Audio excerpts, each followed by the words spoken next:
Talk about the number two thing we are watching this morning, the politics of the House coming back. So this has been really interesting, right? We scooped Monday that Jeffries has told his members to be prepared to come back to D.C. on September 29th, even though the House is out.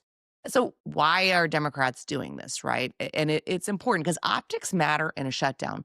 Are you in Washington trying to do the business of the country, taking this as seriously as possible, or are you back home, kind of hanging out and seeing what's going to happen from your district? And I think the optics that Jeffries is trying to force is the idea that Democrats are in Washington trying to get a deal done while House Republicans are back home.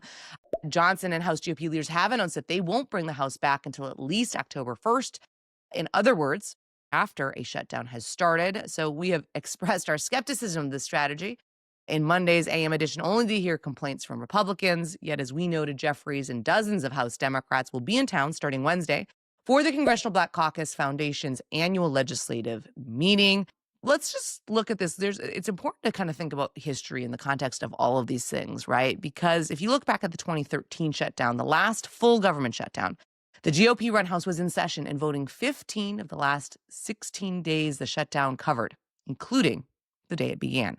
It was different during the 2018-2019 partial shutdown, but that was post-election, and Democrats had already won a big House margin, and a huge chunk of the shutdown was during the Christmas holiday season. We're going to have to see how Johnson plays this. Huge stakes for him because Republicans want to be taken seriously here, want to be seen as the sober acting party, the one that is not bringing politics into play here, is saying we are just doing that clean CR. We're ready to keep the government open, keep working on this government funding issue. Optics really matter here.